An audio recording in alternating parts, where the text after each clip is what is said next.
예, 저희가 오늘은 사실 이제 방언에 대해서는 두 번 다뤘는데요. 사도행전에 2장, 10장, 19장이 방언을 실제로 이제 하는 장면이 나옵니다. 그래서 저희가 그것만 다뤘는데 이제 거기 외에도 방언에 대해서 언급하고 있는 부분이 있죠. 이제 복음서를 제외하면 복음서는 나중에 너희가 방언을 하게 될 것이다 이런 말씀이었고 이제 방언 문제가 나오는 그런 부분이 있는데 바로 고린도전서입니다. 그래서 어떤 분이 지금 질문을 헌금함에 넣으신 분이 있는데 이제 고린도전서 14장이 아직 이해가 잘 안 된다고 이렇게 질문을 하셨습니다. 그래서 저희가 고린도전서 14장을 다루려고 하는데 이 12장, 13장이 사실 같은 문맥이에요. 그래서 12장부터 이제 은사 이야기가 나오고 은사 중에 최고의 은사가 사랑이다 해서 13장이 나오고 그 다음에 이제 14장에서 방언에 대해서 다시 자세히 나옵니다. 그래서 저희가 2주에 걸쳐서 일단 이번 주엔 12장, 13장 그 배경, 은사에 대해서 살펴보고 다음 주에 이제 방언과 관련된 은사에 대해서 좀 더 자세히 14장을 살펴보도록 하겠습니다. 예, 영적인 그리스도인이 되기 위해서 예수 그리스도의 보혈 외에 다른 것이 필요하다고 하는 것은 다 거짓말입니다. 저도 이제 구원받고 나서 처음에 다닌 교회가 있는데 아주 극단적인 은사주의는 아니었는데 약간 은사주의 성향이 있는 초교파 교회였습니다.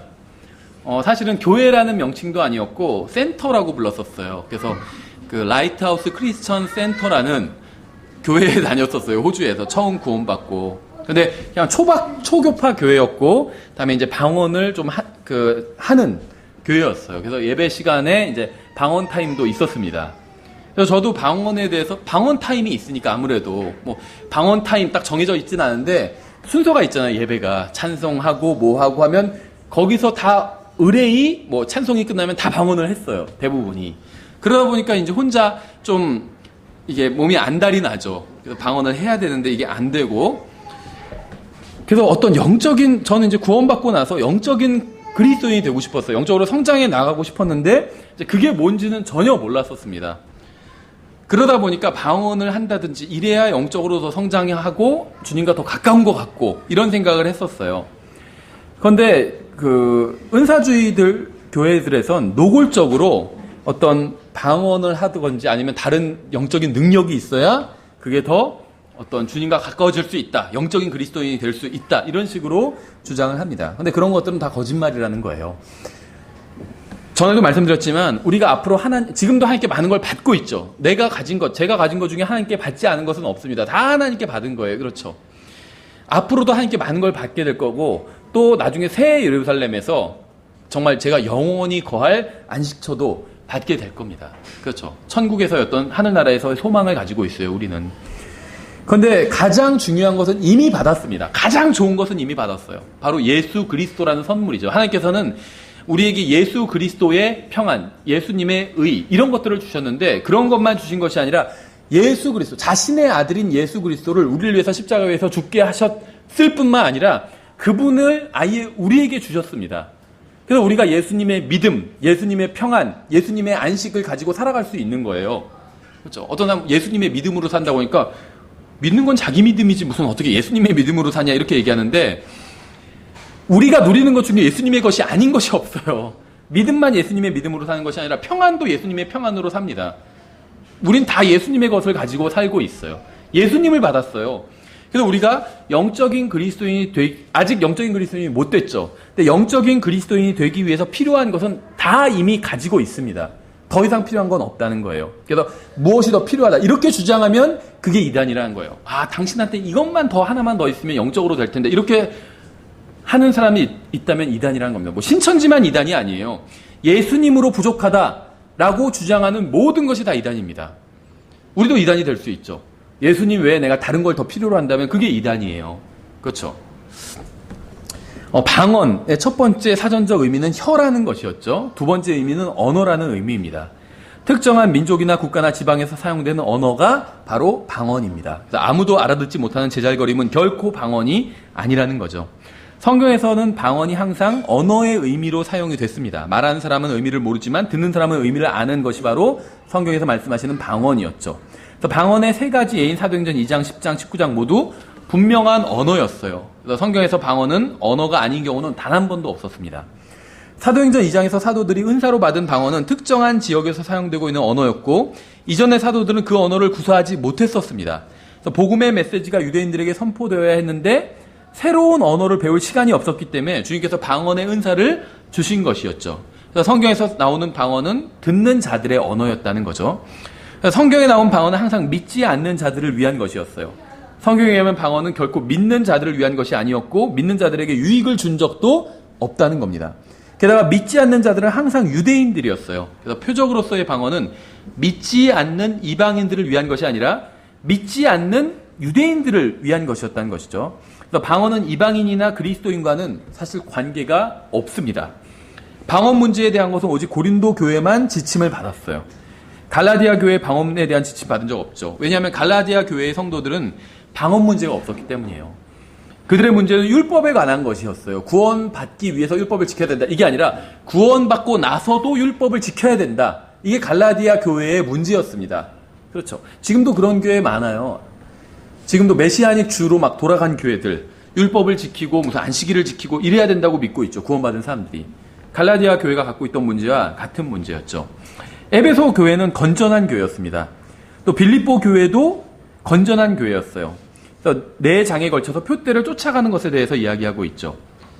골로새 교회도 건전한 교회였어요. 골로새서는 창조자로서의 그리스도, 재림하시는 그리스도에 대해서 말씀하시면서 관심을 그리스도께 두는 것, 이것에 대해서 말씀하고 있죠. 데살로니가 전서도 5장에 걸쳐서 예수 그리스도의 재림에 대해서 다루고 있습니다. 그런데 우리가 고린도 전서를 보면 여기는 분열, 다툼, 대립, 성도들 간의 어떤 고소 문제, 성적인 문제, 아버지의 무슨 첩과 무슨 동침하는 문제, 이런 문제, 술 취함, 방언, 이런 게 나오는 거예요. 무슨 말인지 아시겠어요? 그러니까 우리가 신약 교회에 교리를 세울 땐 신약 서신서에서 교리를 세우죠. 근데 신약 서신서들을 보면 여러 교회의 모습들이 나와요. 에베소 교회 보면 에베소 교회 모습 나오고, 그렇죠. 근데 우리가 본받아야 될 교회들이 있다는 겁니다. 데살로니가 교회, 에베소 교회, 골로새 교회, 이런 교회를 본받아야지 왜 하필 고린도 교회를 본받으려고 하느냐는 거예요. 신약 교회 어디에서도 방언 문제가 나오지 않아요. 유일하게 고린도 교회에서만 방언 문제가 터졌습니다. 그런데 사람들은 봐라, 고린도 전서에도 방언 나오니까 방언하는 게 맞다, 이렇게 주장하는 사람들이 있다는 거죠. 왜 고린도 교회를 기준으로 삼냐는 거예요. 그렇지 않나요? 고린도 교회 생각해보면 엉망진창이었어요. 분파 있고 분열 있고 성적인 문제 있고 성도들 간에 생각해보세요. 우리 교회에서 막 음행이 있고 성도들 간에 서로 같은 교회 나오면서 막 고소하고 있고, 그럼 이게 교회가 제대로 되겠어요? 예배가 제대로 되고 성도들이 막 갈려져 있고 분파로 이루어져 있고, 그러면 누구한테 가서 우리 교회를 본받으십시오 이렇게 할 수 있겠어요? 못하죠. 고린도 교회는 기준 교회가 아니라는 거예요. 신약 교회긴 신약 교회, 교회도 아니다, 이런 얘기를 하는 게 아닙니다. 교회긴 교회예요. 하지만 본받아야 될 교회는 아니라는 거예요. 그렇죠. 에베소 교회나 다살로니가 교회 본받아야지 왜 고린도 교회를 본받으려고 하느냐는 것이죠. 고린도 교회를 제외하고는 어디서도 방언 문제가 없었습니다. 고린도 교회에서만 있었어요. 우리가 왜 고린도 교회에서 이런 문제가 있었는지 좀 고린도전서를 12장, 13장, 14장에 걸쳐서 살펴보고, 고린도 교회를 본받아서는 안 된다는 겁니다. 그렇죠? 그래서 이런 고린도 교회는 아주 엉망진창인 교회였는데 여기서 방언을 했기 때문에 우리도 해야 된다고 주장하는 건 굉장히 어리석은 일이라는 것이죠. 고린도 교회 성도들이 한 것 중에 제대로 한 것을 한 가지만이라도 한번 얘기해 보세요.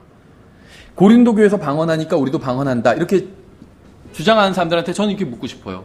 고린도 교회에서 실행했던 것 중에 방언 빼고 하나라도 제대로 된 걸 한번 들어보라고. 없어요. 고린도 교회에서 실행한 게 제대로 된 게 없어요. 고린도 교회는 엉망진창이었고, 그래서 사도 바울이 고린도전서를 보면 완전 책망으로 가득 차 있어요, 내용이. 그것도 아주 강도 높은 책망으로. 그럼 이제 고린도전서 12장, 13장을 한번 살펴보겠습니다. 12장. 형제들아, 이제 나는 영적 선물들에 관하여 너희가 모르기를 원치 아니하노라. 너희가 알거니와 너희는 이방인들로서 이끌림을 받은 대로 이 말 못하는 우상들에게로 끌려갔느니라. 그러므로 내가 너희에게 깨닫게 하노니 하나님의 영으로 말미암아 말하는 자는 아무도 예수님을 저주받은 자라 하지 아니하고 또 성령님으로 말미암지 않고서는 아무도 예수님을 주라고 말할 수 없느니라. 이제 선물은 여러 가지나, 여기서 선물이라 된 건 과거 성경에서 은사라고 된 거죠. 성령은 같고 직무는 다르나 주는 같으며 활동은 여러 가지나 모든 것 안에서 모든 것을 행하시는 하나님은 같으시되 각 사람에게 성령의 나타나심을 주신 것은 그것으로 말미암아 모두가 유익을 얻게 하려 하심이라. 고린도 교회는 분열된 교회였어요. 그렇죠. 서로 싸우고 많이 있어요. 그런 교회가. 킹제임스 성경 믿는 교회에서도 있습니다. 분열된 그 성도들이 분열된 그런 교회가 많이 있어요. 그래서 여기서 지금 그 고린도 교회에서 이제 책망하고 권고하면서 바울이 삼위일체 하나님에 대해서 설명하고 있죠. 4절에서 같은 성령, 5절에서 같은 주님, 6절에서 같은 하나님, 하나님 아버지, 같은 주님, 예수 그리스도, 같은 성령, 삼위일체 하나님. 우리는 똑같은 삼위일체 하나님을 섬기고 있다는 겁니다. 그렇죠. 그러면서 여기서는 은사의 목적이 무엇인지 말하고 있어요. 은사가 이제 방언이란 게 하나의 은사잖아요. 선물, 능력. 그렇죠. 그래서 이제 이 고린도전서 12장은 은사에 대해서 설명을 하면서 먼저 은사의 목적이 무엇인지를 말하고 있어요. 같은 하나님을 섬기는 사람들끼리 모여서 서로 유익을 주는 것. 이게 은사의 목적이라는 겁니다. 무슨 어떤 은사가 됐든지 간에 서로 유익을 주는 것이 그 은사를 바르게 사용하는 것이란 것이죠. 자랑하는 것이 아니라 난 이런 은사도 있다 이렇게 자랑한 것은 은사의 목적이 아니라는 겁니다. 이 사람들이 공통적으로 가지고 있었던 것이 무엇이었을까요? 공통적으로 가지고 있는 것. 잘 한번 생각해 보세요. 모든 성도들이 공통적으로 가지고 있는 것. 성령님이죠. 성령님. 그러면 다른 것은 무엇이었을까요? 은사였죠. 은사. 우리 아마 대부분이 서로 다 다른 은사, 겹치는 사람도 있겠지만 대부분 다 다른 은사를 가지고 있습니다. 모두 다 다른 은사를 받았어요. 성령은 같았지만 은사는 달랐습니다. 글쎄, 난 받은 은사가 뭔지 모르겠는데 이렇게 생각하시는 분이 있을 텐데 모를 수는 있어도 없을 수는 없습니다. 다 은사가 있습니다.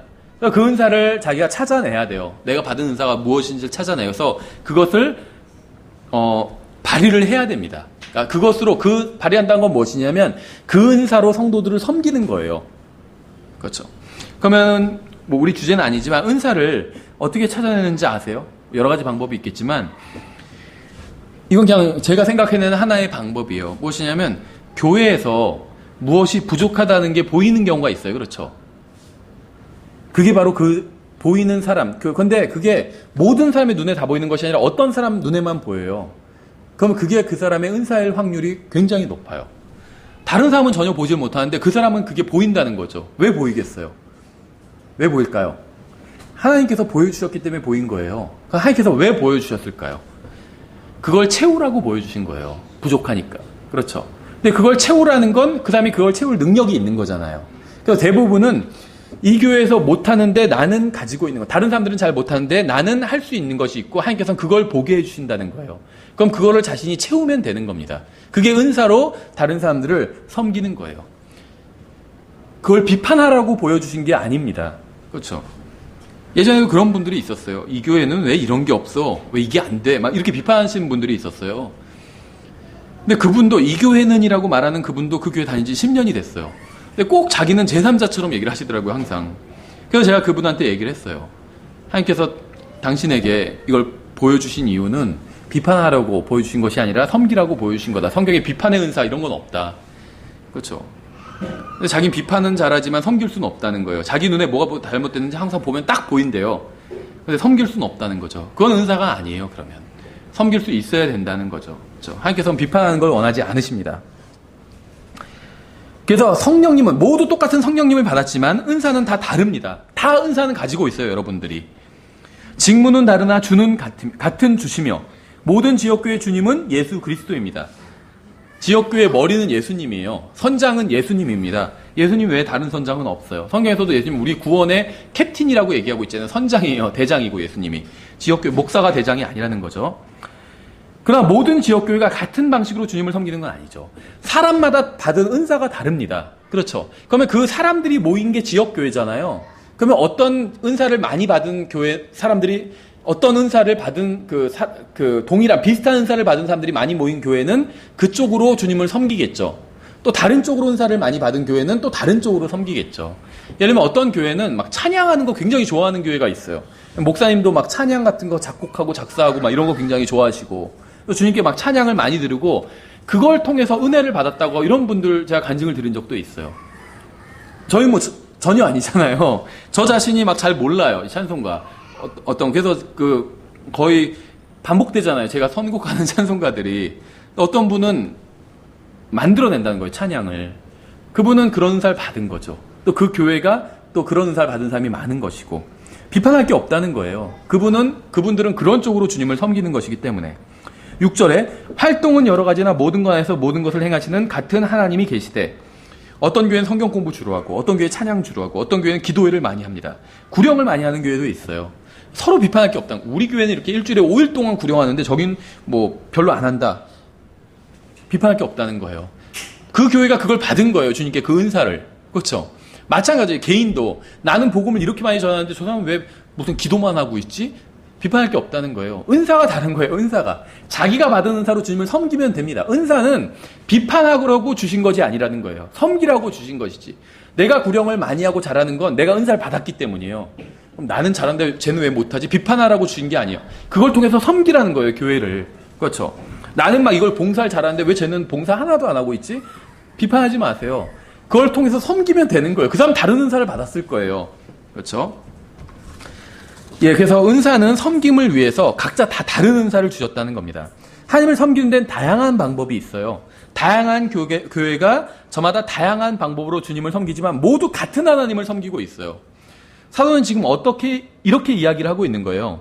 우리가 믿는 자로서 어떤 점에서는 모두 같지만 같은 성령, 같은 주님, 같은 하나님 같지만 우리는 모두 동일하게 삼위일체 하나님과 관계를 맺고 있습니다. 그러나 교회에서 주님을 섬기는 방식은 다릅니다. 우리는 서로 다르고 받은 은사도 다릅니다. 이걸 이제 은사에 대해서 우리가 공부할 때 여기서부터 출발을 해야 된다는 겁니다. 서로 은사가 다 다르다는 거예요. 그래서 그걸 인정해 주는 거예요. 저 사람은 왜 나처럼 안 하지? 이렇게 생각하지 말고 저 사람은 저 사람 받은 은사대로 주님을 섬기고 있구나. 나는 내가 받은 은사대로 주님을 섬겨야겠다. 이렇게만 생각하면 된다는 겁니다. 서로 같은 것을 바라보지 않고 다른 것만 바라본다면 고린도 교회처럼 분열하고 다투게 됩니다. 그래서 고린도 교회 성도들은 서로 다른 은사를 받았는데 각자 자기가 받은 은사만을 자랑하면서 상대방을 인정하지 않고 싸우고 있었던 거예요. 그래서 고린도전서의 내용은 이러한 다툼을 책망하는 것으로 이제 가득 차 있습니다. 7절에 각 사람에게 성령의 나타나심을 주신 것은 그것으로 말미암아 모두가 유익을 얻게 하심이라.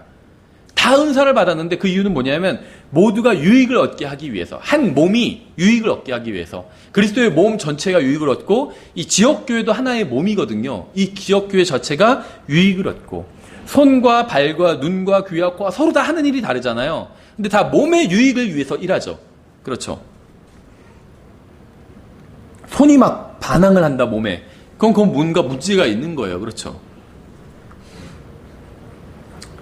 은사는 교회의 유익, 다른 사람의 유익을 위한 것입니다. 이건 그러니까 성령의 열매와 굉장히 비슷해요. 그러니까 은사와 열매는 다르죠. 은사는 내가 받아서 다른 사람을 섬기는 도구고 열매는 내가 맺는 것이죠. 좀 달라요. 그렇죠. 근데 목적은 같다는 거예요. 열매가 나무가 그 열매를 취하는 거 아니죠. 나무가 막 그 열매를 따먹지 않잖아요. 남이 따먹잖아요. 그렇죠. 그래서 성령의 열매를 많이 맺은 사람은 다른 사람들에게 유익을 주는 사람입니다. 은사도 마찬가지라는 거예요. 하나님께서 우리에게 은사를 주신 이유는 이것으로 잘 먹고 잘 살아라, 아니면 자랑해라, 다른 사람 무시해라, 이런 것이 아니에요. 어떤 사람한테 지식의 은사를 주신 경우도 있죠. 그럼 이 지식을 가지고 다른 사람들을 무시해라. 나는 대학생 수준인데 너희는 초등학생 수준이다. 이렇게 무시해라. 그렇게 해서 주신 것이 아니라는 거예요. 섬기라고 주신 거예요. 나는 많이 하는데 저 사람 잘 몰라. 그러면 그걸 지식을 가지고 섬겨야 돼요. 그 사람 도와주고. 그게 은사의 목적이라는 겁니다. 만약 여러분이 은사를 받았지만 이기적이라면, 구원은 받았지만 자아중심적이라면 여러분의 은사는 아무에게도 유익을 주지 못하고 제 기능을 하지 못하는 겁니다. 그렇죠? 복음서에는 예수님께서 손이 마른 사람을 고치시는 장면이 나와요. 저는 이게 굉장히 인상 깊더라고요. 손이 마른 사람, 그 마른 사람이 있잖아요. 그런데 그 사람을 고치시는 장면이 나오는데 이 사람은 다른 신체가 다 정상이고 건강할지라도 성경은 그 사람을 손이 마른 사람 이렇게 부르고 있어요. 그렇죠? 다리가 아무리 건강하고 심장이 아무리 튼튼해도 그는 여전히 손이 마른 사람이에요. 이 사람을 보고 성경에선 다리가 튼튼한 사람 이렇게 부르지 않죠. 손이, 하필 신체 중에서 다른데 다 정상이고 한 가지만 불편한데 거기가 손인데 그 사람을 손이 마른 사람 그렇게 부른다는 거예요. 다른 데가, 그럼 손 전체는 내 몸에 5%도 안 되잖아요. 5%만 잘못되는데 그걸 가지고 특징을 지어서 그렇게 부르고 있어요, 성경은. 다른 데는 다 정상인 사람 이렇게 부르지 않고 손이 마른 사람 이렇게 부른다는 거죠. 아무리 다른 데가 다 큼직큼직하게도 눈이 작으면 눈이 작은 사람 이렇게 부르더라고요.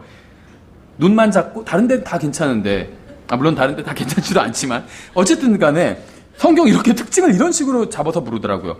아무리 이 사람이 건강한 몸을 가졌다 할지라도 말라버린 손이 그의 다른 신체에 지극히 큰 영향을 미치고 있는 것입니다. 그렇죠? 18절에 어떤 사람에게는 성령을 통해 지혜의 말씀을, 다른 사람에게는 같은 성령을 통해 지식의 말씀을, 다른 사람에게는 같은 성령을 통해 믿음을, 다른 사람에게는 같은 성령을 통해 병 고치는 선물들을, 이제 은사를 열거하고 있죠.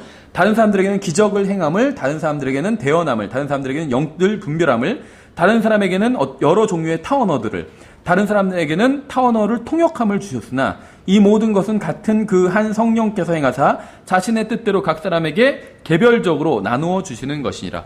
모든 사람이 지혜의 말씀을 받은 것은 아니고 모든 사람이 지식의 말씀을 받은 것도 아닙니다. 이 말씀에 의하면 성령님께서는 믿는 자들에게 모두 동일한 은사를 주신 것이 아니라는 것이죠. 또 방언의 은사, 언어의 은사도 모두 동일한 것이 아니라 다양한 것임을 알 수 있습니다. 그렇죠. 모든 사람에게 다 언어의 은사를 주신 게 아니라는 거예요. 몇 사람에게만 주시고 다른 사람들에게는 아예 다른 종류의 은사를 주셨다는 거죠. 8절, 어떤 사람에게는 성령을 통하여 지혜의 말씀을, 다른 사람에게는 같은 성령을 통하여 지식의 말씀을. 그러니까 모든 사람이 지혜의 말씀을 받은 것 아니죠. 모든 사람이 지식의 말씀을 받은 것도 아닙니다. 모두 같은 성령님을 받았지만 성령님으로부터 이 성령님의 특징 중에 몇 가지를 받았다는 거죠. 그렇죠? 예를 들면 저희 그 작은 누나랑 저는 생긴 게 많이 다릅니다. 그런데 다 아버지와 비슷한 점이 있어요. 저희 동생도 마찬가지고. 그렇죠? 그러니까 아버지의 어떤 그 모습 중에서 일부분씩 물려받은 거죠. 그러니까 형제가 보면 둘이 완전히 달라요. 그런데 부모님과 일치하는 부분이 있다는 거예요. 오늘 일 있어서 못 나오셨는데 그 김영주 자매님 두 아들 창의지에 너무 다르잖아요. 그렇죠? 그런데 부모님과는 딱 겹치는 부분이 있어요. 부모님한테 받았기 때문에. 마찬가지예요. 우리가 성령님의, 한마디로 성령님이 우리를 낳아주셨잖아요. 성령님의 자녀예요. 표현이 좀 이상하지만 성령님의 자녀. 성령님의 어떤 특징을 우리는 가지고 있는데 다 다르다는 거예요. 받은 은사가 다르다는 겁니다. 받은 은사가. 9절, 다른 사람에게는 같은 성령을 통하여 믿음을, 다른 사람에게는 같은 성령을 통하여 병 고치는 선물들을. 우리는 모두 믿음으로 구원받았습니다. 그러나 우리 중에는 믿음이 뛰어난 사람이 있어요. 다 절망하고 낙심할 때에도 여전히 큰 믿음을 가지고 있는 사람이 있습니다. 어떤 상황에서도 오직 하나님만 바라보는 평안을 유지하는 사람이 있어요. 이 사람은 믿음을 은사로 또 받았다는 겁니다. 10절, 다른 사람에게는 기적들 행함을, 다른 사람들에게는 대언함을, 다른 사람들에게는 영들 분별함을, 다른 사람에게는 여러 종류의 타언어들을, 다른 사람에게는 타언어들을 통역함을 주셨으나 모두 다른 은사를 받았지만 성령님을 동일하게 받았다는 거죠. 성령님은 동일하시다는 겁니다. 11절, 이 모든 것은 같은 그 한 성령께서 행하사 자신의 뜻대로 각 사람에게 개별적으로 나누어 주시는 것이니라. 은사는 우리가 마음대로 고를 수 있는 것이 아니라는 거예요. 이게 굉장히 중요해요. 방언 때문에 우리가 지금 은사 전체를 살펴보고 있죠. 잘 보세요. 방언을 여러분 하는 사람들이 대부분 어떤 특징이 갖고 있냐면 달라고 방언을 구해요. 방언을 달라고. 심지어 막 연습하는 사람도 있죠. 그런 경우도 봤어요. 어디선 방언을 받는 특별 집회를 한다고 그래가지고 뭔가 잘못된 거죠. 은사를 통해서 섬기는 건데, 그러니까는 이 은사라는 건 목적이 아니에요. 수단이지. 그렇죠. 이걸 가지고 섬기는 게 목적인데 방언을 받는 것 자체가 목적이 돼버린 집회가 있어요. 그건 잘못된 거죠. 방언을 막 연습을 시켜요. 지난번에 말씀드린 것처럼 그 형제님들 뭐 간증을 무슨 말을 하라고 연습시킨다고 하는데 제가 잊어버렸는데, 예를 들면 크레파스 그런 거 빨리 하라는 거예요. 크레파스. 그러다가 방언 터진다는 거예요. 그래놓고 검사까지 해요. 쭉 서가지고 그 강사가 시키는 대로 다 하고 나서 검사를 해요. 이제 어느 정도 그게 익숙해지면. 그럼 심사한대요. 해봐. 그래서 막 하면은 이거 맞아. 통과하고 잘못하면 딱 때린대요. 다시. 그 학교에서 숙제 검사하는 것처럼 다시 와. 넌 가짜야 너는 하면서. 근데 성경에 보면 성령님께서 각 사람에게 개별적으로 나눠 주신대요. 왠지 아세요? 선물이기 때문에. 이거는 지금 월급 주는 게 아니에요. 선물이에요. 그럼 사람의 특성에 따라서 선물을 주죠. 생각해보세요. 제가 만약에 여러분들에게 선물을 준다면 다 똑같은 거를 줘야 될까요? 다 똑같은 걸 주면 누군가는 싫어할 사람도 있어요. 그렇죠? 싫어하는 사람들도 있어요. 좋아할 사람도 있고. 기준이 다 다르기 때문에. 여러분 2살짜리 기준에 맞춰서 주면 2살짜리는 좋아하겠지만 나머지는 실망하겠죠. 우리한테 왜 이런 거 줬지? 무시하나? 막 하면서 화가 날 수도 있고 오히려. 그러니까 선물은 그 사람을 생각하면서 골라야 돼요. 다 달라요. 그렇죠? 마찬가지예요. 주님께서 우리에게 선물을 주셨어요. 근데 이 선물로 섬기라는 거예요. 다른 사람들을. 그런 목적으로 선물을 주셨는데 각 사람에게 특징에 따라서 다 골고루 주셨다는 겁니다. 다 방언을 주시지 않았다는 거예요. 그렇죠. 왜냐하면 그래서 우리가 뭐 방언을 달라 이렇게 기도하는 것 자체가 잘못된 거예요. 난 방언의 은사가 없으니까 방언의 은사를 받고 싶다. 그래서 방언을 주십시오. 잘못된 거예요. 선물인데 주님께서 빚진 게 아니에요. 선물로 나눠주는 건데 그걸 지정하면 그건 선물이 아니라는 거죠. 하나님께서 그냥 마음대로 각 사람에게 개별적으로 나눠주신대요. 그 사람에게 가장 맞는 선물을. 은사는 우리가 마음대로 고를 수 있는 게 아니라는 거. 우리가 은사를 돈 주고 산 게 아니잖아요. 마음대로 고를 수가 없어요. 우리는 오직 주시는 분의 뜻에 따라서 은사를 받았습니다. 왜 각자 자기가 그 은사를 받았는지 이유를 모를 수도 있어요. 근데 그분이 그런 뜻으로 주신 거예요. 너에겐 이 은사가 적절하겠다 해서 주신 겁니다. 우리는 우리가 받지 못한 은사를 달라고 때를 써서는 안 됩니다. 그건 잘못된 거예요. 그렇죠? 우리는 그저 성령님의 뜻대로 주신 은사를 활용해서 교회를 섬겨야 돼요. 선물인데 제가 달라고 때를 써보세요. 생각해보세요. 어떤 분이 저에게 선물을 줬어요. 교회에서 어떤 분이. 그 자체는 문제가 없죠. 근데 제가 그분한테 계속 전화해서 난 이런 거 선물을 받고 싶은데 말이야. 이렇게 전화를 하면 그건 문제가 있죠. 잘못된 거예요. 그렇죠. 선물 달라고 막 전화해서 그러면 마찬가지예요. 주님께서 우리에게 주신 겁니다. 호의를 가지고. 근데 우리가 무엇을 달라고 때를 써서는 안 된다는 겁니다. 그렇죠. 12절 몸은 하나님의 많은 지체를 가지고 있고 그 한 몸에 모든 지체가 많아도 한 몸인 것 같이 그리스도도 그러하시니라. 지체가 다 다르잖아요. 기능이 다 다르다는 거예요. 모두가 손만 있으면 어떡하냐는 거예요. 그렇죠. 손은 유용한 건데 발도 손이면 어떻게 될까요? 그럼 큰일 나죠. 발은 발이어야 해요.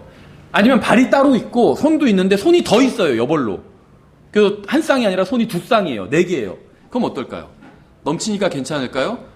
천만의 말씀이죠. 안 돼요. 큰일 나요. 그것도. 손은 딱 두 개만 있어야 돼요. 손가락이 아무리 유용해도 10개만 있으면 돼요. 그렇죠. 12개 있으면 안 돼요. 12개 있으면 저 사람 손가락 12개 있는 사람 그렇게 불리게 되는 거죠. 적절하게 딱 균형 있게 있어야 된다는 거죠. 하나님께서 그렇게 주셨다는 거예요. 골고루 주셨습니다. 나눠주셨다는 거예요. 고린도전서 1장 12절에는 고린도 교회 문제가 잘 드러나 있습니다. 이제 내가 이것을 말하노니 곧 너희가 각각 이르기를 나는 바울에게 나는 아볼로에게 나는 게바에게 나는 그리스도께 속하였다 하는도다. 이 교회는 분열의 영으로 가득 찬 교회였어요. 그들 가운데는 음행이 있었고 세상 법정의 형제를 고소하는 일이 있었고 우상을 섬기고 교회 안에서 자신들의 영향력을 넓히려는 시도가 있었습니다. 주의 만찬에 술 취한 채로 나타났고 여자들은 세상적이고 이혼이 실행으로 받아들여지는 그런 교회였어요. 근데 여기서 이제 한 가지 우리 주제와 관련 있는 건 아니지만 그냥 나왔으니까 말씀을 드리면 이 형제를 고소하는 문제 있잖아요. 이게 나중에 고린도전서 우리가 강의를 하면 자세히 얘기 드리겠지만 이건 일단 1차적으로 지역교회에 대한 말씀이에요. 지역교회 내에서 형제를 고소하지 말라 이 말씀입니다. 어떤 분은 이걸 오해해가지고 구원받은 사람은 다 고소하면 안 되는 걸로 알고 있어요. 근데 그런 말씀은 아닙니다. 그런 말씀은 아니에요. 만약에 그게 사실이라면 우리가 어떤 일을 하다 보면 사업을 하거나 하다 보면 고소를 할 수도 있죠. 다른 사람을. 할 수가 있잖아. 할 때가 있잖아. 그럼 그 사람이 구원받았는지부터 확인해야 돼요. 그렇죠. 고소하면서 먼저 물어봐야겠죠. 혹시 근데 구원 받으셨어요? 그럼 이상해지겠죠, 문제가. 안 받았다고 하면 그럼 고소해야지. 그러고 받았다고 하면 고소할 수 없겠다 이러고 그 얘기가 아닙니다. 같은 지역교회 내에서 고소하지 말라는 거예요. 같은 지역교회 내에서. 지역교회 내에서 고소해봐요. 그러면은 같이 교회 생활 할 수가 없잖아요. 구원받은 사람은 고소하지 말라. 이런 말씀은 아니라는 겁니다. 그렇게 오해하는 분들이 있었어요, 과거에.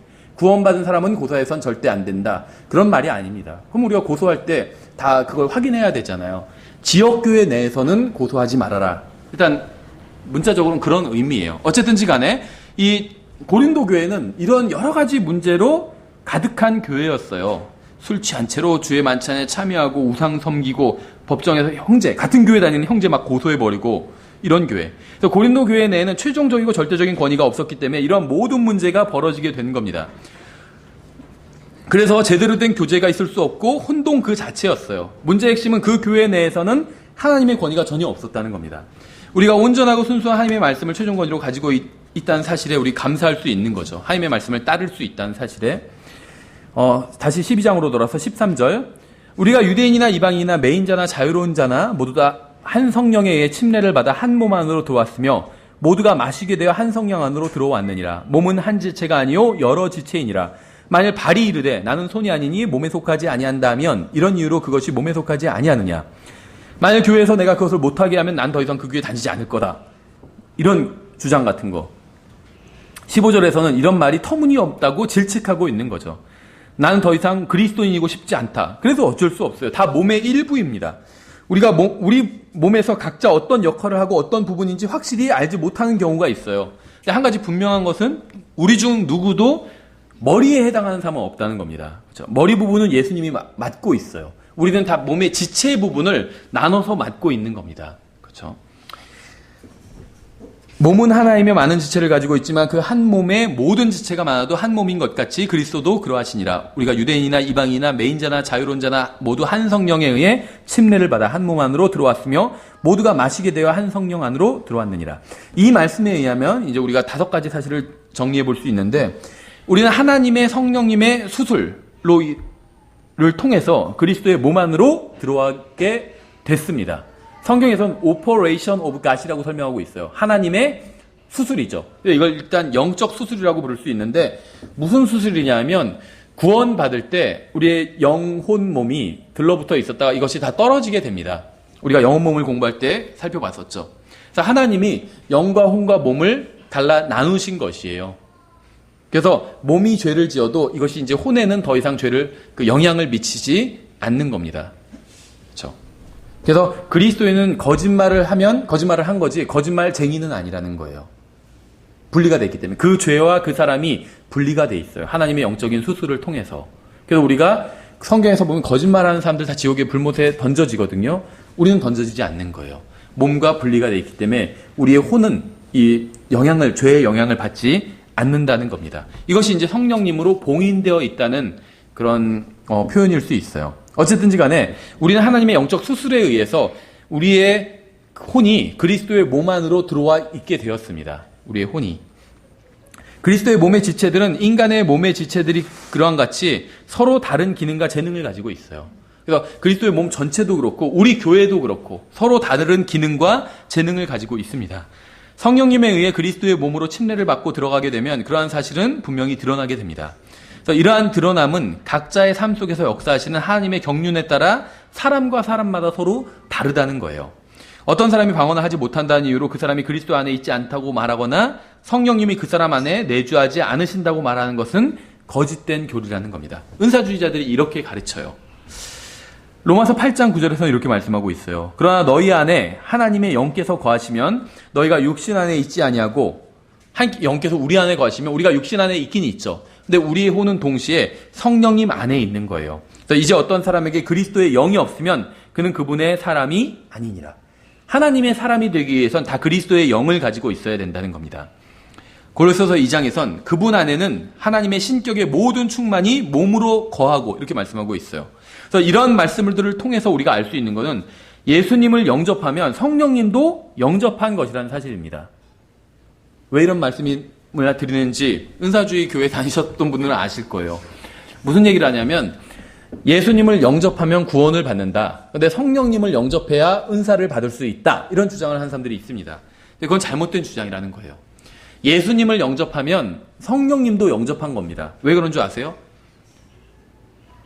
아버지와 말씀과 성령님 이 세 분은 하나이기 때문에 같은 분이에요. 그래서 예수님을 영접하면 성령님도 영접한 거예요. 한 하나님 안에 아버지와 말씀과 성령님이 계세요. 그렇죠. 그래서 예수님을 본 사람은 아버지를 본 것이에요. 같은 하나님이기 때문에. 그래서 예수님을 영접하면 아버지를 받아들인 거예요. 예수님을 거부하면 하나님 아버지를 거부한 겁니다. 그렇죠. 그래서 예수님을 받아들인 사람은 성령님도 받아들인 겁니다. 그러니까 예수님 따로 영접하고 성령님 따로 영접하고 이런 건 성경에 나오지 않는다는 거예요. 삼위일체 하나님은 세 인격이 하나의 하나님이며 분리해서 생각할 수 없습니다. 그래서 그리스도는 영접했지만 성령님은 영접하지 않았다. 이런 말은 존재하지 않는다는 겁니다. 다시 고린도전서 12장으로 돌아와서 16절에 만일 귀가 이르되 나는 눈이 아니니 몸에 속하지 아니한다 하면 이런 이유로 그것이 몸에 속하지 아니하느냐. 만일 온 몸이 눈이면 듣는 곳은 어디냐. 온 몸이 듣는 곳이면 냄새 맡는 곳은 어디냐.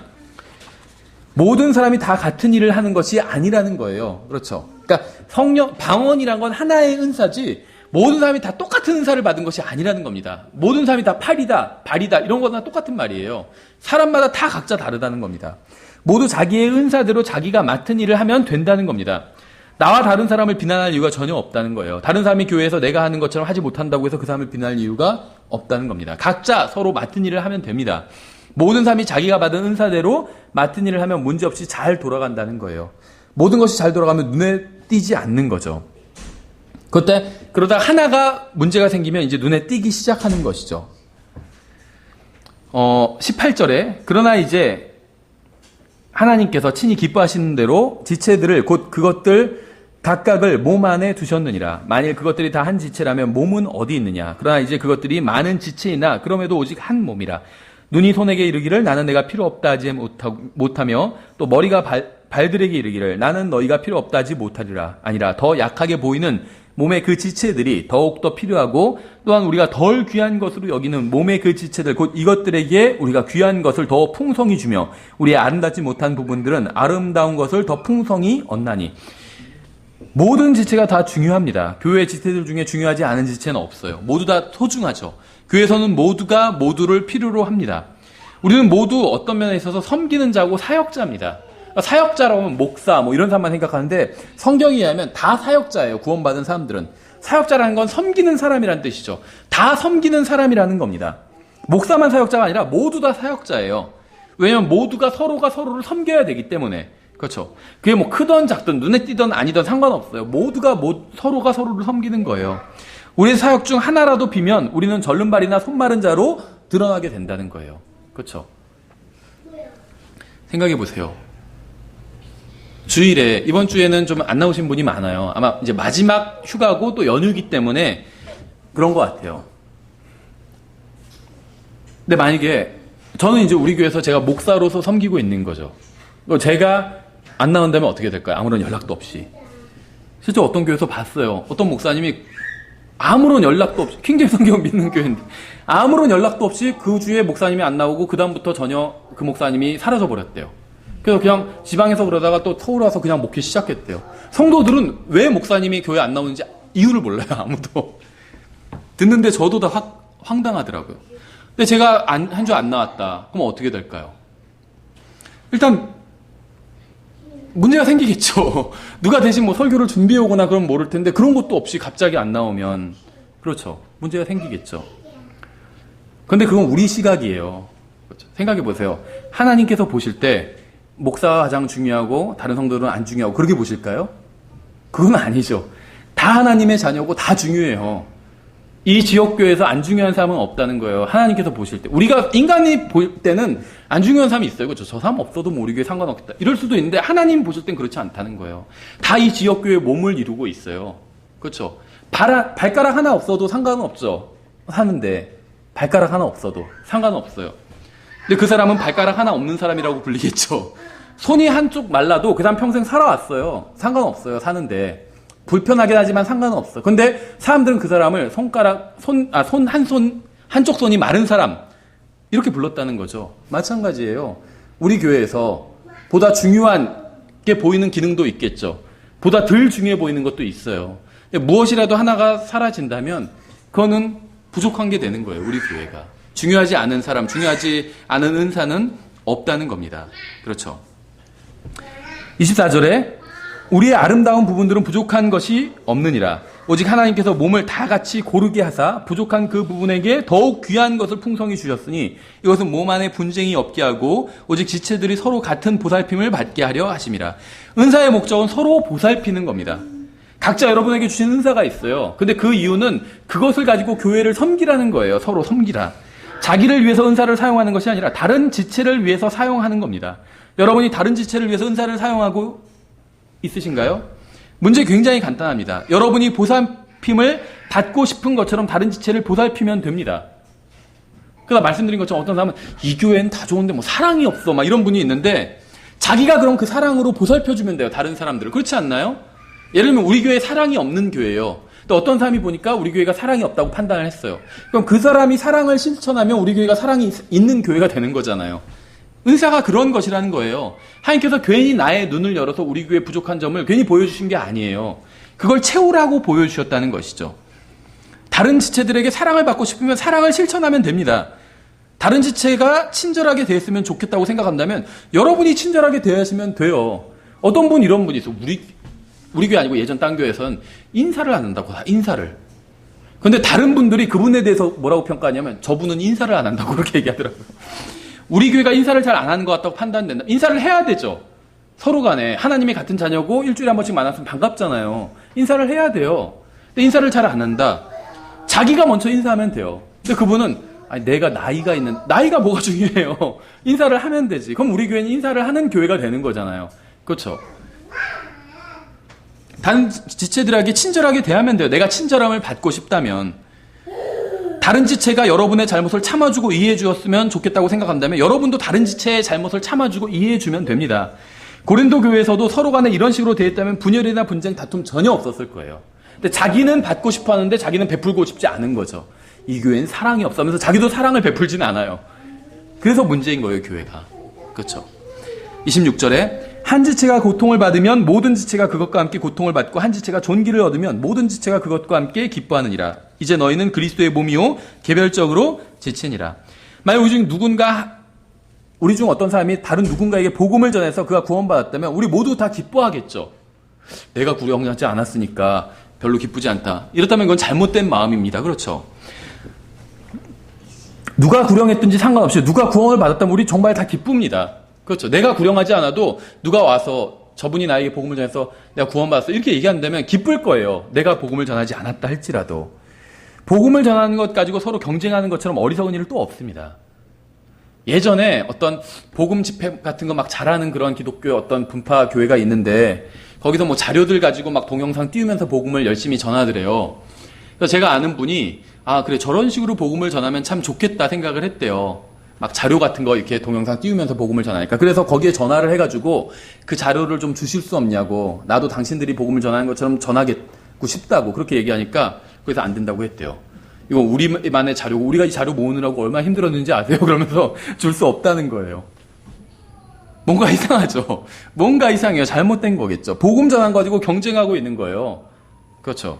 그래서 누가 구원받아도 자기네 교회로 더해지지 않으면 막 별로 기뻐하지 않아요.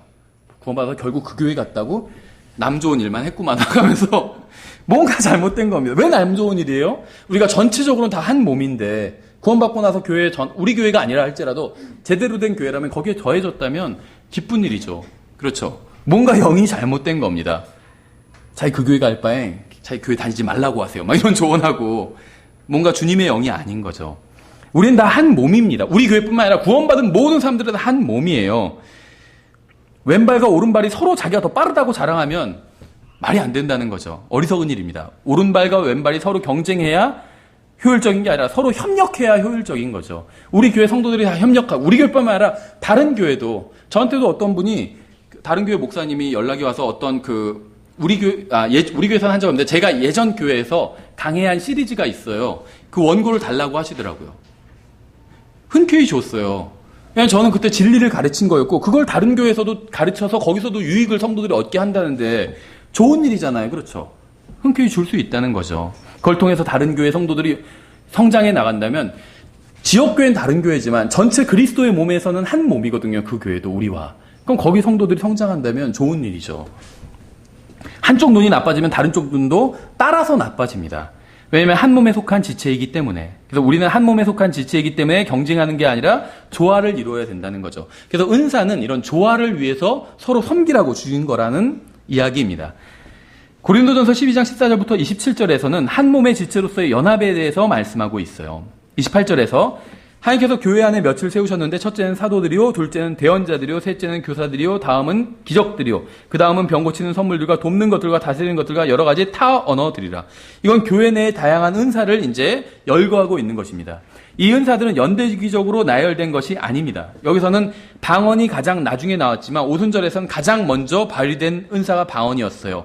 여기에 지금 28절에서 열거하고 있는 것은 신약교회의 설립과 관련해서 그 중요성을 순서대로 나열한 것으로 보입니다.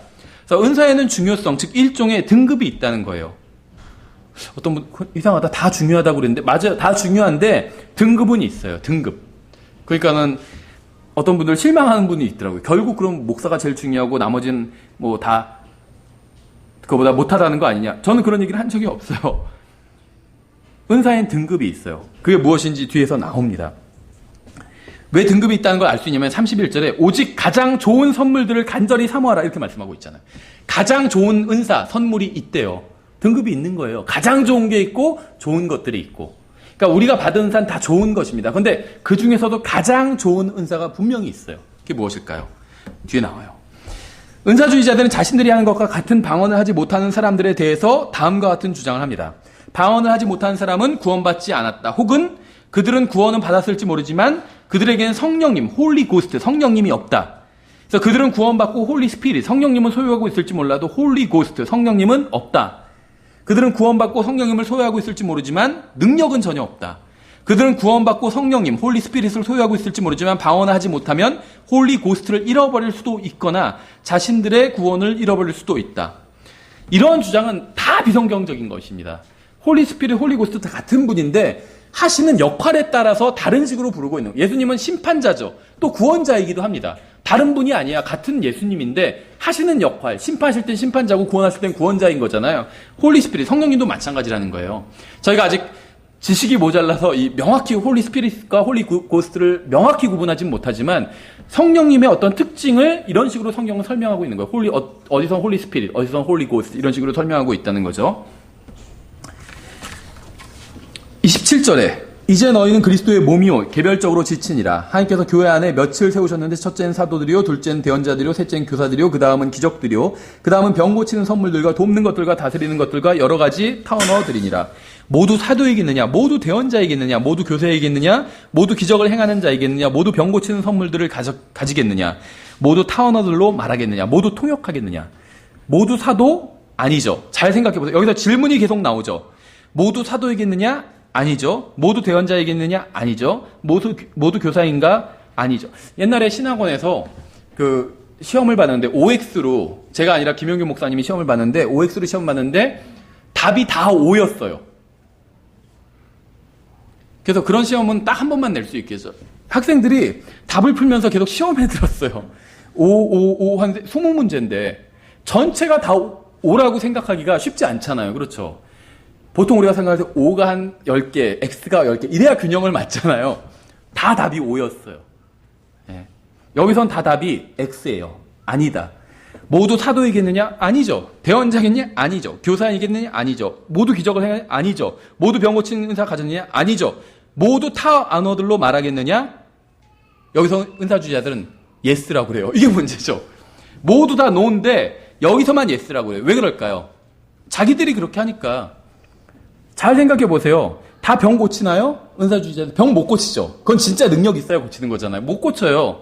그런데 다 방언을 말한다고 주장하죠. 말해야 되고. 그래서 여기선 예스라고 그래요. 그러니까 그 사람들 성경을 잘못 해석하고 있다는 거죠. 여기서 나온 질문은 모두 다 no입니다. X예요. 아니다입니다. 그렇죠. 모두 교사가 아니에요. 모두 방언하지 않는다는 거예요. 방언하는 사람도 있고 아닌 사람도 있다는 거예요. 그러니까 모두 다 방언을 해야 된다. 이런 주장 자체가 잘못된 주장이라는 것입니다. 31절 오직 가장 좋은 선물들을 간절히 삼으라. 가장 좋은 선물이 있대요. 그러면 내가 너희에게 더욱 뛰어난 길을 보이노라. 이게 왜 중요한지 아세요?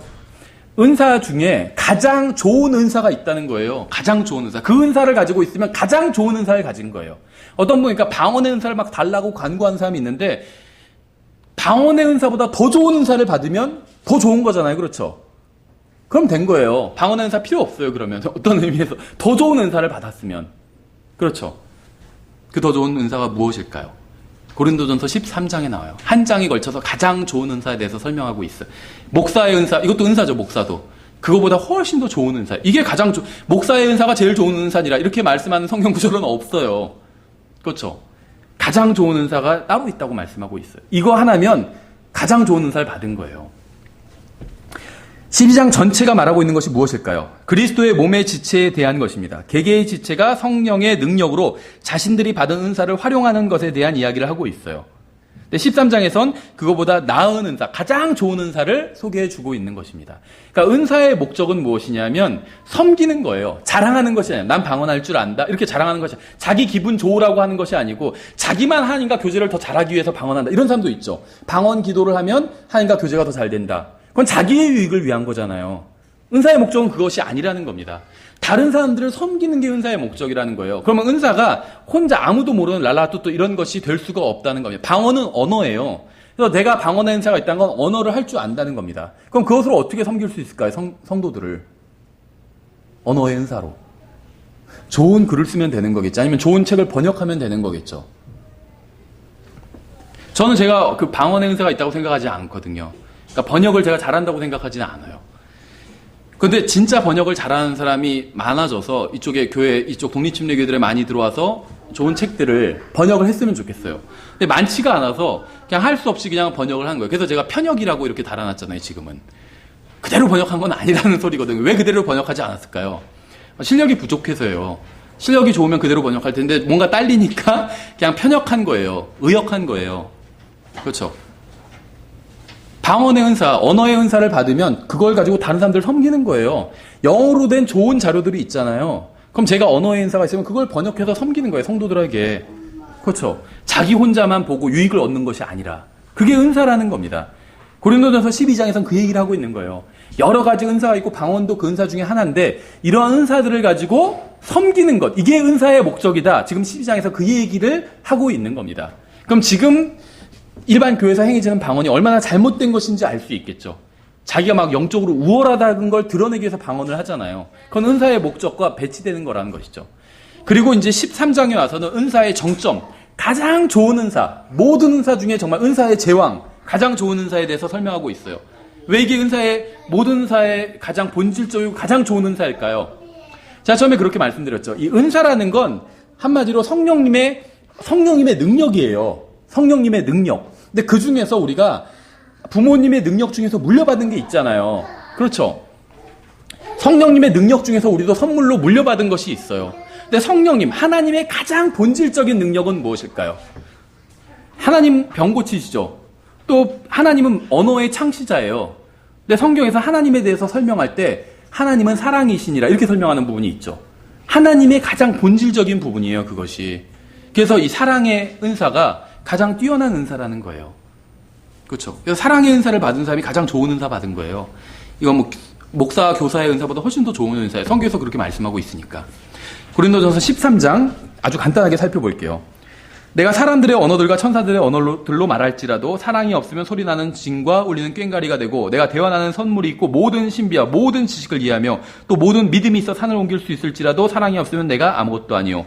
내가 모든 재산을 바쳐 가난한 자들을 먹이고 또 내 몸을 불사르게 내줄지라도 사랑이 없으면 그것이 내게 아무 유익을 주지 못하느니라.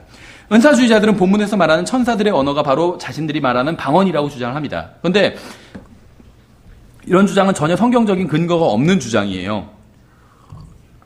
성경을 보면 하늘에서 대화를 나눌 때 어떤 언어를 사용하는지 보여주는 장면이 종종 나오는데 대부분 다 히브리어입니다. 히브리어. 또 바울이 지금 고린도전서 13장에서 말하고 있는 거는 가정하고 있는 거예요. 천사들의 언어가 따로 있고 인간의 언어가 따로 있고 이런 얘기를 하는 것이 아닙니다. 그냥 가정하는 거예요. 다 가정. 자기가 지금 하는 말, 사랑이 가장 중요하다는 걸 강조하기 위해서 가정하고 있는 거예요. 2절에 보면 바울은 산을 옮긴 적이 없어요. 그렇죠. 또 자신의 몸을 불사르게 내어준 적도 없습니다. 따라서 1절에서 천사들의 언어로 말할지라도 라고 말하는 건 실제로 바울이 천사들의 언어를 구사할 수 있다 이 말이 아니라 그냥 가정하고 있는 거예요. 천사들로 언어로 말하는 것도 가정이고 산을 옮길지라도 이것도 가정이고 자기 몸을 불사르게 내어줄지라도 이것도 가정이기 때문에 다 가정이에요. 바울이 말하고자 하는 건 무슨 말이냐면 천사들과 막 영적인 존재들과 통해요. 그 막 산을 막 옮겨버려요. 그리고 막 자기 몸을 희생해서 막 불사르게 내어줘요. 이거 다 엄청난 일이죠.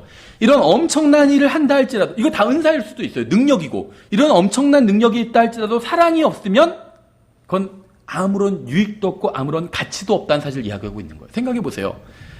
좀 불경건한 표현일 수 있지만 하나님은 엄청난 능력이 있으시죠. 모든 것을 만드시고 모든 것을 유지하시고 모든 것을 심판하시는데 만약에 사랑이 없다면 그게 우리에게 무슨 소용이 있을까요? 생각해 보세요. 우리를 하나님께서 구원하셨는데 왜 구원하셨죠? 사랑으로 구원하셨어요. 동기가 사랑이었다는 거예요. 근데 하나님께 사랑이 없다면 하나님께서 아무리 많은 능력을 가지고 있어도 그게 무슨 소용이 있냐는 거예요. 우리를 다 심판하시고 죽어서 지옥에 보내버리신다면 그게 우리에게 무슨 소용이 있느냐는 거예요. 사랑이 없으면 그건 우리에게 아무런 소용이 없어요. 그렇죠? 그 얘기를 하고 있는 거예요. 가장 위대한 동기, 가장 위대한 은사, 그게 없다면 나머지는 다 무너질 수밖에 없다. 그 얘기를 하고 있는 겁니다. 하나님을 사랑하고 다른 사람을 사랑하는 동기로 하지 않는 일들은 모두 그리스도의 심판석에서 불타 없어질 겁니다. 동기가 하나님을 사랑하고 다른 사람들을 사랑하는 동기로 하지 않은 일은 다 불타서 없어질 거예요. 그것이 바른 일처럼 보인다 할지라도 하나님을 사랑하는 동기가 아닌 것으로 한 일들은 다 없어져 버릴 겁니다. 사랑은 모든 은사 중 가장 위대한 거예요. 그 믿음, 소망, 이거보다 훨씬 더 뛰어난 것입니다. 히브리서에 보면 믿음으로 무엇을 했다, 믿음으로 무엇을 했다 이런 표현 계속 나오잖아요. 믿음은 엄청난 건데 그 믿음보다도 더 뛰어난 것, 가장 본질적인 게 사랑이라는 거예요. 그건 다른 영적인 은사들보다 뛰어난 겁니다. 우리의 지식보다도 뛰어나대요. 지식보다.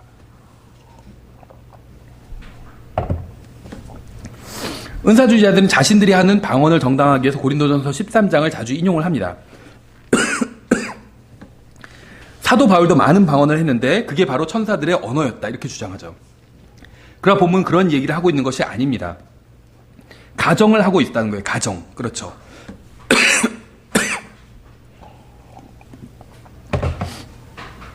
어떤 은사를 발휘한다 해도 사랑이 없으면 아무 소용이 없다는 겁니다. 그래서 사랑이 가장 위대한 은사다. 지금 그 얘기를 하고 있는 거죠. 우리 신앙생활에서 가장 중요한 것이 사랑이라는 거예요. 하나님에 대한 사랑, 또 다른 사람에 대한 사랑. 우리의 사역 중에서 가장 중요한 부분이 사랑이라는 겁니다.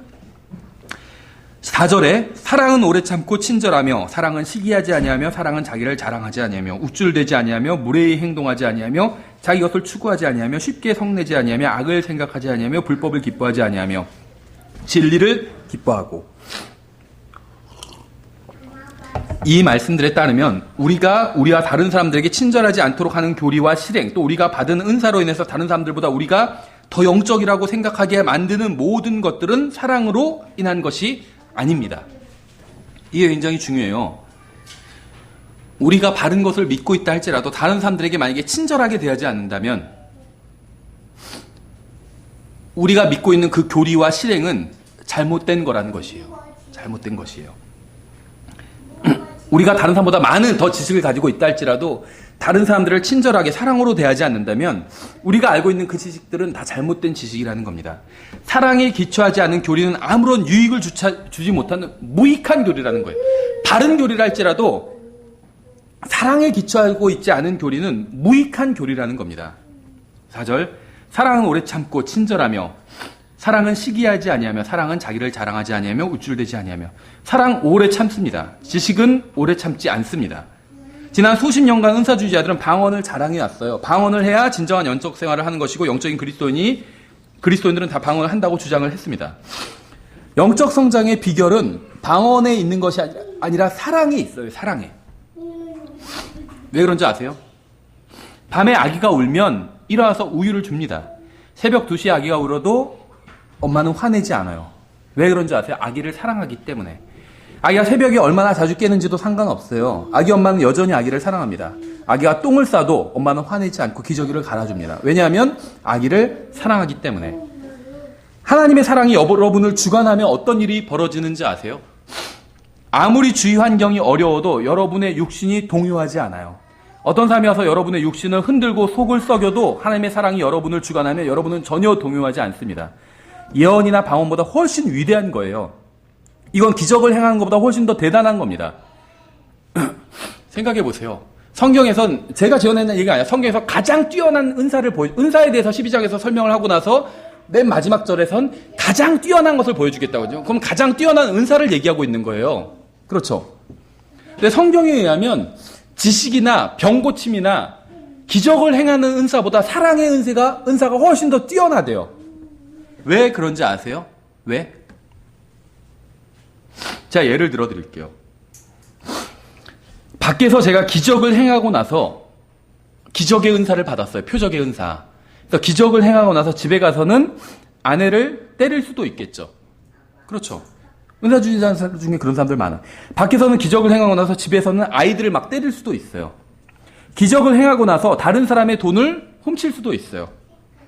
그러나 하나님의 사랑이 여러분을 주관하면 여러분은 오래 참고 친절하게 됩니다. 그러므로 사랑은 다른 모든 은사보다 뛰어난 거예요. 그렇죠. 다른 사람들에게 유익을 주기 때문에. 사랑은 시기하지 않습니다. 아이가 잘 되는 것을 보고 시기하는 부모는 없죠. 왜냐하면 부모는 아이를 사랑하니까. 사랑은 시기하지 않아요. 사랑은 자만하지 않고 우쭐대지도 않고, 사랑은 자기만 영적이고 다른 사람 모두 다 육신적이라고 정죄하지도 않습니다. 우리 중에는 주님을 자랑하지 않으면서 자기가 가지고 있는 은사만 자랑하는 사람도 있어요. 이건 사랑이 아닙니다. 이건 잘못된 거예요. 5절에 무례히 행동하지 아니하며 자기 것을 추구하지 아니하며 쉽게 헛내지 아니하며 악을 생각하지 아니하며. 사랑이 있다면 다른 사람의 동기를 악하게 해석하지 않습니다. 그 형제가 구령을 몇 명 했다고 그거 다 자기 자랑하려고 하는 거야. 이런 식으로 악하게 해석하지 않는다는 거죠. 정확한 것을 알 수 없는 상황에서 추측만으로 다른 사람의 동기를 악하게 해석하는 사람이 있습니다. 사랑은 그렇지 않다는 거예요. 고린도전서 13장에 나오는 사랑의 특성을 잘 한번 보세요. 지금 제가 쭉 열거한 사랑의 특성. 이걸 생각하면 누구 생각나는 분 없어요? 예수님이 생각나지 않으세요? 예수님은 오래 참고 친절하시고 불법을 기뻐하지 않으셨어요. 고린도전서 13장에서 사랑이라는 단어 대신 예수님을 넣어도 자연스러워요, 본문이. 그렇죠. 예수님은 친절하시고 오래 참고 불의를 기뻐하지 아니하시며 그대로 적용이 된다는 거예요. 6절에 불법을 기뻐하지 아니하고 진리를 기뻐하며 모든 것을 참으며 모든 것을 믿으며 모든 것을 바라며 모든 것을 견디느니라. 사랑은 결코 없어지지 아니하되 대언은 있다 해도 없어질 것이요 타언어들도 있다 해도 그칠 것이며 지식도 있다 해도 사라지리라. 예수님을 넣어도 전혀 어색하지 않아요, 문맥이. 엄청난 성경 지식을 가지고 있다 할지라도 전혀 유익을 주지 못할 수도 있습니다. 여러 언어를 구사할 수 있어도 전혀 유익을 주지 못할 수도 있어요. 그러나 사랑은 언제나 유익을 줍니다. 사랑이 유익을 주지 않는 경우는 없어요. 7절에 모든 것을 참으며 모든 것을 믿으며 모든 것을 바라며 모든 것을 견디느니라. 사랑은 결코 없어지지 아니하되 대언은 있다 해도 없어질 것이요 타언어들도 있다 해도 그칠 것이며 지식도 있다 해도 사라지리라. 만일 이것이 사실이라면 방언이 언제 사라지는지를 우리가 생각해 볼 필요가 있겠죠. 본문에서는 몇 월, 며칠, 몇 시 정각에 방언이 그칠 것이다. 이런 이야기를 하고 있는 것이 아닙니다. 이 고린도전서 13장의 문맥은 예수 그리스도를 믿고 구원받고 성령님을 소유하고 성령님의 은사를 받아서 이제 할 일도 있고 사역을 하려고 하는데 한 가지가 빠지면 모든 수고와 사역이 아무것도 아닌 것이 될 수 있음을 지적하고 있는 거예요. 자기 자신을 사랑하는 것처럼 형제자매를 사랑하는 것이 필요하다는 겁니다. 아무리 은사를 많이 받아도 이게 없으면 소용이 없게 된다는 거예요. 부모에게 상처받고 형제에게 상처받던지 아니면 교회 지체 중 누구에게 상처받았다고 하는 사람들이 있습니다. 그래서 이제 교회를 다니기 싫고 아무것도 하기 싫다는 사람들도 있어요. 그런 분들 보면 안타깝죠. 그런 사람들이 하나님을 아는 것만큼 하나님을 사랑했다면 다른 누가 어떤 인간이 상처 주는 것은 아무런 영향이 없었을 거예요. 하나님의 사랑이 내 마음에 있고 하나님을 사랑하는 마음을 내가 가지고 있다면 주위의 환경 그게 얼마나 어려운 일이든 상관없을 겁니다. 지식도 실패하고 예언도 실패하고 다른 은사들도 다 실패를 합니다. 그러나 사랑은 결코 실패하지 않는다고 말씀하고 있어요. 하나님의 사랑이 있다면 어떠한 일에도 실망하지 않고 이겨낼 수 있다는 겁니다. 여러분은 하나님을 사랑하시나요? 그 마음이 있으면 된다는 거예요. 만일 여러분이 하나님을 사랑한다면 어떠한 상황도 이겨낼 수 있습니다. 이 세상의 상황이 보이고 다른 사람이 나에게 상처를 주었다고 생각한다면 아직 하나님을 사랑하는 게 아닌 거예요. 하나님을 사랑하면 이해할 수 없는 일이 벌어져도 헤쳐나갈 수 있어요. 왠 줄 아세요? 하나님을 믿기 때문에, 하나님께서 이 모든 것들을 주관하고 계신다는 사실을 신뢰하고 있기 때문에 그런 사람이 하나님을 사랑할 수 있어요. 이 자기가 처한 상황에 불평하는 사람은 하나님을 사랑할 수가 없어요. 그렇죠. 9절에 우리가 부분적으로 알고 부분적으로 대언하나 완전한 것이 오면 그때는 부분적인 것이 없어지리라. 이렇게 말씀하고 있습니다. 이 구절에 대한 일반적인 해석은 이렇습니다. 사도 바울이 이 부분을 기록할 때 아직 신약 성경이 완성되지 않았다. 따라서 부분적으로 알고 대언하는 일이 필요했다. 그러나 신약 성경이 완성되고 나서는 완전한 것, 신구약 성경이 있기 때문에 표적과 은사가 더 이상 필요하지 않다. 이건 어떤 면에 있어서는 건전한 해석이긴 합니다. 근본주의 진영에서는 성경 이런 식으로 해석을 하는데 여기서 좀 석연치 않은 부분이 있어요. 생각해 보세요. 표적 은사가 성경이, 신약 성경이 완성되고 나서는 더 이상 필요하지 않은가요?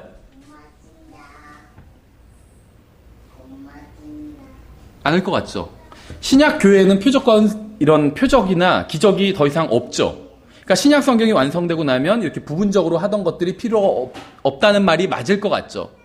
근데 잘 생각해보세요. 환란 시대는 어떤가요? 환란 시대? 신약 성경 이미 완성됐잖아요. 신구약 시대. 그럼 표적과 기적이 더 이상 없나요? 있어요. 두 증인이 나타나서 표적과 기적 행하죠. 나중에 미래의 대환란 때. 그런데 그때는 이미 신약 성경, 신구약 성경 다 완성됐잖아요. 그러면 여기서 완전한 것이 오면 부분적인 것이 없어지리라 이랬는데 이 말이 맞지 않게 된다는 거예요. 그렇죠? 완전한 것이 신약 성경이라면, 신구약 성경이라면. 그러니까 그렇게 해석해도 건전한 해석이긴 한데 저는 이제 그렇게 해석하지는 않는다는 겁니다. 우리가 부분적으로 알고 부분적으로 대언하나 부분적인 것, 여기서 영어로는 파트예요. 파트. 부분적인 게 무엇일까요? 12장에서는 부분을 이루고 있는 게 무엇이었죠? 그리스도의 몸의 각 지체들이었어요. 그렇죠? 각 지체들이 부분입니다. 이 부분들이 모여서 하나의 몸을 이루는 것입니다. 완전한 것이 오면 그때는 부분적인 것이 없어지리라. 완전한 것은 무엇일까요? 에베소서 4장 13절에서 우리가 다 완전한 사람에 이르러야 한다 이렇게 말씀하고 있습니다. 완전한 사람. 여러분이 받은 은사는 여러분을 완전한 것이 아니라 몸 전체, 다른 사람을 위한 것이요. 여러분 자신을 위한 것이 아니라 몸 전체, 완전한 사람을 위한 것이라는 것. 우리가 개별적으로 한 사람이지만 그리스도의 몸 안에선 몸의 한 지체죠. 그럼 믿는 사람 전체가 하나의 완전한 사람이라는 것입니다. 그러니까 고린도전서 13장 11절은 아이의 모습을 보여주고 있죠. 아이는 하나의 인격체로서의 인간이기는 하지만 성인으로서의 성장을 해나가야 됩니다. 그래서 성장해서 성인의 모습을 갖추는 것을 성경에서는 온전함이라고 표현하고 있어요. 그래서 성경에서는 온전함을 죄 없음의 의미로 사용하지는 않습니다. 그래서 12절은 우리의 이해력에 대해서 말씀하고 있어요. 우리는 구원받을 때 이미 하나님으로부터 모든 은혜와 구원과 영원한 생명을 받았습니다. 우리가 받은 영원한 생명은 부족한 점이 하나도 없는 온전한 거예요. 그러니까 우리가 받은 구원도 전혀 부족함이 없는 온전하고 완벽한 것입니다.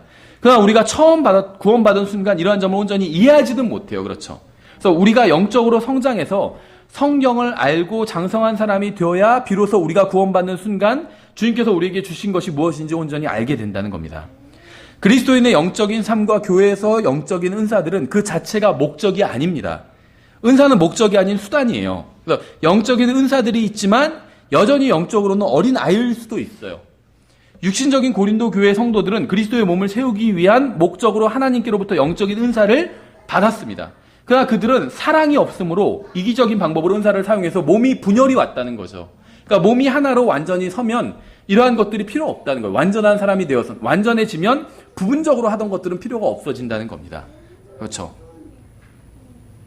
11절 내가 아이였을 때는 아이처럼 말하고 아이처럼 깨달으며 아이처럼 생각하였으나 어른이 되어서는 아이의 일들을 버렸노라. 아이들은 항상 자기 얘기만 하죠. 자기가 이 세상의 주인공입니다. 장난감도 다 자기 거고 자기가 다 가지려고 하고 과자도 다 자기가 먹으려고 해요. 고린도 교회 성도들도 자기 자신만 내세웠습니다.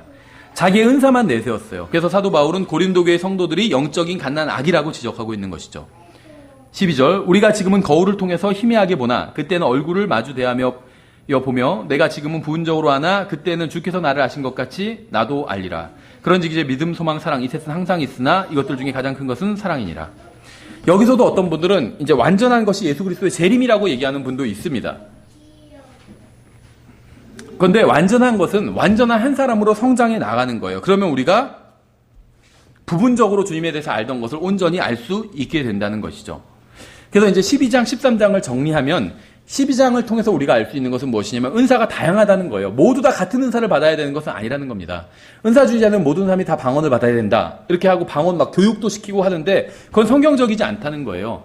은사는 주님께 달라고 떼쓸 수 있는 것이 아니기 때문에 주님께서 나눠주시는 것이기 때문에 그런데 주님께서는 다 똑같은 걸 나눠주시는 것이 아니라 각자 다른 것을 나눠주신다는 겁니다. 각자 다른 것을. 이게 12장에서 말씀하고 있는 거예요. 그 13장에서는 은사들 중에서 가장 좋은 것은 사랑이라고 말씀하고 있는 거예요. 그래서 여러분이 오히려 이 사랑의 은사를 추구해야 돼요. 가장 좋은 은사를 추구하라고 그랬잖아요. 그러니까 다른 거는 달라고 하면 안 되는데 이 가장 좋은 건 달라고 구해야 된다는 겁니다. 바로 사랑의 은사. 그렇죠. 어떤 분 막 사랑이 충만한 분이 있어요. 베풀고. 그걸 달라고 해야 된다는 거예요. 자기도. 그게 가장 좋은 은사기 때문에 성경에 의하면. 그렇죠. 그리고 이제 다음 주에 14장에서 다시 이제 방언에 대해서 알지 못하는 언노운 텅이 나오는데 이 방언에 대해서 자세히 살펴보도록 하겠습니다. 우리가 그걸 보기 위해서 이제 은사에 대한 이 문맥을 12장, 13장을 한번 살펴본 것입니다. 그래서 오늘 여기까지 살펴보고 다음 주엔 계속해서 14장을 저희가 또 이렇게 자세히는 아니지만 그냥 문맥을 이렇게 강해하는 식으로 살펴보도록 하겠습니다. 예, 찬송가 177장 찬양 드리고 오후 성경 공부 마치겠습니다.